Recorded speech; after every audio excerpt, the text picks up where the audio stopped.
সবাইকে আমার চ্যানেল তুষা ওয়ার্ল্ডে স্বাগতম। কেমন আছেন? আশা করি সবাই ভালো আছেন।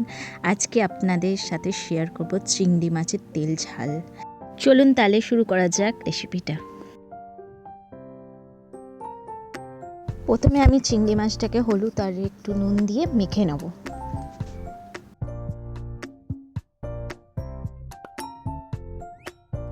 মাখা হয়ে গেলে আমি একটা কড়াইয়ে সর্ষের তেল গরম করে নেব।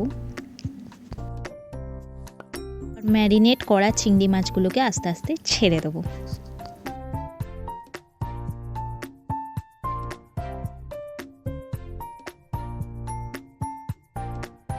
মাছগুলোকে বেশি ভাজবো না, অল্প অল্প কাঁচা কাঁচা রাখবো। আমার ভাজা হয়ে গেছে, এবার একটা পাত্রে তুলে নেবো মাছগুলো। আবার ওই কড়াইয়ে আমি একটু সর্ষের তেল দিয়ে দেবো। তার মধ্যে দিয়ে দেবো কালো জিরে,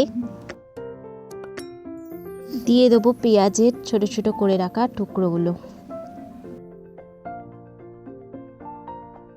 পেঁয়াজটা একটু ভাজা ভাজা হয়ে গেলে এবার তার মধ্যে আমরা দিয়ে দেবো আদা রসুন বাটা। আমি দিয়েছি 1.5 চামচের মতো আদা রসুন বাটা।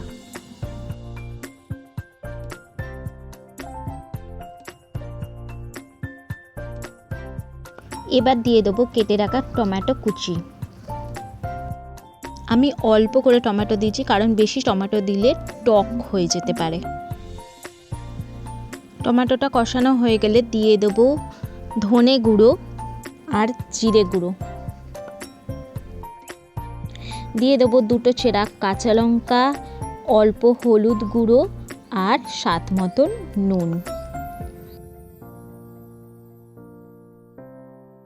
ভালো করে মশলাটা কষিয়ে নেব।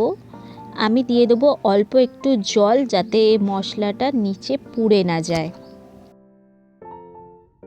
মশলাটা কষানো হয়ে যাওয়ার পর ওর মধ্যে দিয়ে দেবো ভেজে রাখা চিংড়ি মাছগুলো।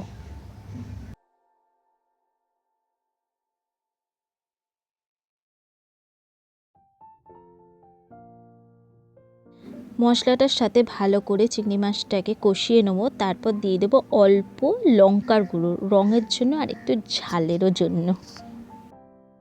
কষানো হয়ে যাওয়ার পর আমি দিয়ে দিচ্ছি 1 কাপের মতো জল, দিয়ে আমি 2 মিনিটের জন্য ঢাকা দিয়ে দেবো।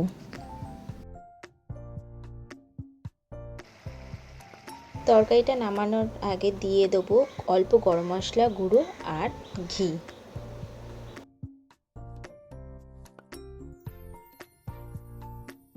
চলুন তাহলে পরিবেশন করা যাক তরকারিটা। গরম গরম ভাতের সাথে তরকারি খেতে হেভি লাগে। তো আমাকে সবাই জানাবেন যে কেমন লাগলো আপনাদের চিংড়ি মাছের তেল ঝাল।